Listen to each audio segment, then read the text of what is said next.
This is Chesa Boudin, San Francisco's district attorney and chief prosecutor. Boudin, formerly a defense attorney, was elected by a razor-thin margin in November 2019. Thank you. Part of a wave of progressive prosecutors sweeping the nation, from Philadelphia's Larry Krasner to Cook County's Kim Foxx. But Boudin's first year in office hasn't been without controversy, and his name is in the headlines now more than ever because of a deadly hit and run on New Year's Eve. Deadly New Year's Eve hit and run. That driver was a parolee. Questions about why the suspect was even on the streets. This is turning into a political debate about the three strikes law. So who is Chesa Boudin? What does he stand for? And 1 year into his term, what's his plan to move San Francisco forward? Boudin was introduced to the criminal justice system early.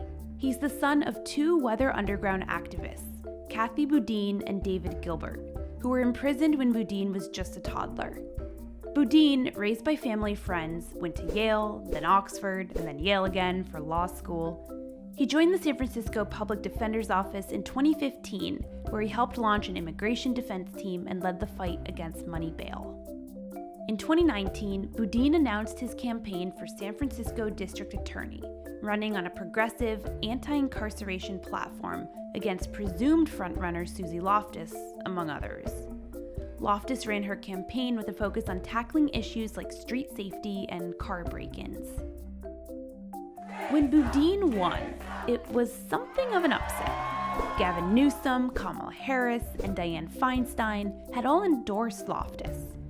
Boudin also won despite negative campaign ads financed by the SF Police Officers Association at a cost of around $650,000.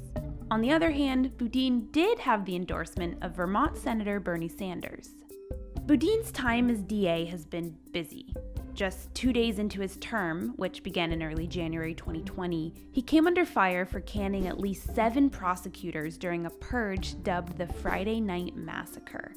He also drew scrutiny for quietly dismissing a high-profile beating case involving 2 Alameda County sheriff's deputies in March of 2020. He's gained attention for employing grand juries to help clear a backlog of thousands of idling cases and for reducing the city's prison population during the pandemic. He's the first San Francisco DA in modern history to charge an alum of the SFPD with homicide in a use of force case.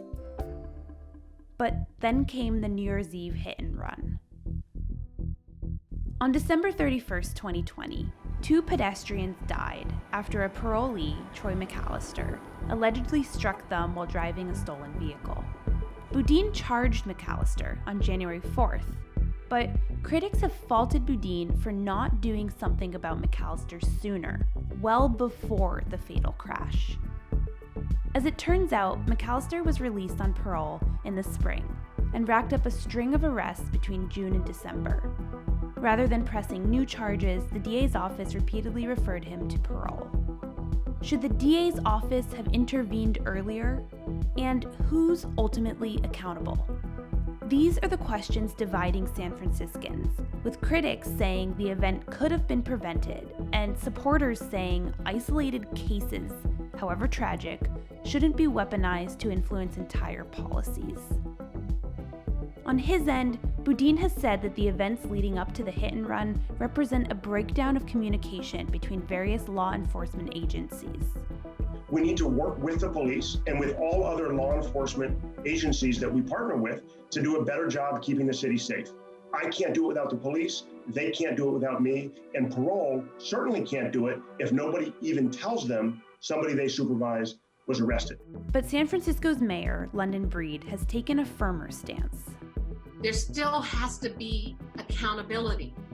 And had this person been held accountable for the numerous crimes that they committed, then this possibly would not have even happened. Meanwhile, more than 14,000 people have signed a Change.org petition urging Boudin to resign. With concerns about street crime and open drug use at a high, San Franciscans will be watching to see how Boudin fares in 2021.